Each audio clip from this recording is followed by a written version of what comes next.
কুষ্টিয়ায় শহীদ আবরার ফাহাদ স্টেডিয়ামের উদ্বোধন করেছেন যুব ও ক্রীড়া মন্ত্রণালয়ের উপদেষ্টা আসিফ মাহমুদ সজীব। বৃহস্পতিবার দুপুর 12:30টায় জেলা স্টেডিয়ামে আনুষ্ঠানিকভাবে উদ্বোধন করা হয়।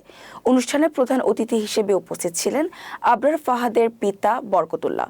উদ্বোধনী অনুষ্ঠানে যুব ও ক্রীড়া মন্ত্রণালয়ের উপদেষ্টা জানান, আবরার হত্যাকাণ্ডের বিচার দ্রুত সম্পন্ন করতে ক্যাবিনেটে আলোচনা হয়েছে এবং আইন উপদেষ্টা ও প্রধান বিচারপতির সঙ্গে এ বিষয়ে কথা বলা হয়। তুলনায় উন্নত হয়েছে এবং বাহিনীকে আরও জনবান্ধব করতে নতুন প্রশিক্ষণ দেওয়া হবে। জেলা প্রশাসক তৌফিকুর রহমানের সভাপতিত্বে আয়োজিত অনুষ্ঠানে যুব ও ক্রীড়া মন্ত্রণালয়ের সচিব রেজাউল মাকসুদ জাহিদি, যুগ্ম সচিব আমিনুল ইসলাম সহ স্থানীয় গণ্যমান্য ব্যক্তিরা উপস্থিত ছিলেন। এর আগে সকালে কুমারখালীর কয়া গ্রামে আবরারের কবর জিয়ারত করেন আসিফ মাহমুদ সজীব ভুইয়া এবং সেখানে আবরারের নামে নির্মিত মসজিদের সংস্কার কাজের উদ্বোধন করেন।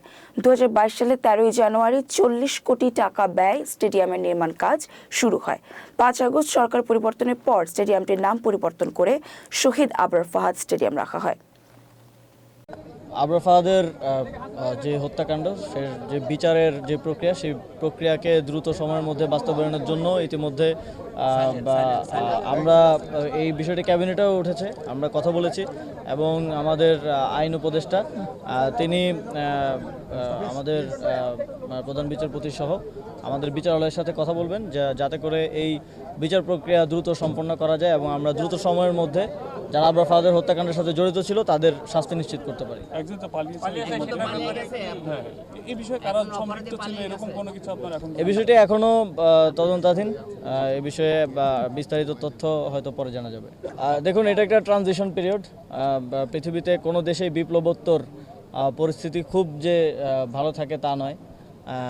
সেক্ষেত্রে বিগত 6 মাস আগে যদি আপনি দেখেন, অগাস্টের পর সেপ্টেম্বরে যদি দেখেন, তখনকার যে পরিস্থিতি ছিল তার থেকে এখনকার পরিস্থিতি সিগনিফিকেন্টলি উন্নতি করেছে। তো সার্বিক যে আইনশৃঙ্খলা পরিস্থিতি আপনারা জানেন যে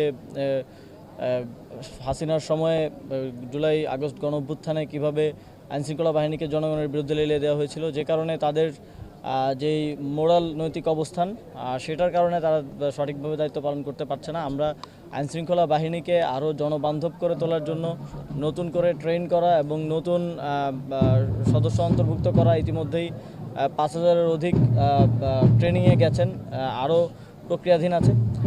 সেটাকে একটা দীর্ঘমেয়াদী প্রক্রিয়া। তবে আমরা উদ্যোগটা নিয়েছি এবং পুলিশ সংস্কার কমিশন যেই গাইডলাইন, যেই প্রস্তাবনাগুলো দিয়েছে, সেগুলো বাস্তবায়নের মাধ্যমে আমি মনে করি যে বাংলাদেশের আইনশৃঙ্খলা বাহিনী আরও জনবান্ধব হবে এবং সার্বিক দেশের আইনশৃঙ্খলা পরিস্থিতি থেকে শুরু করে সবকিছুর একটা উন্নতি সম্ভব।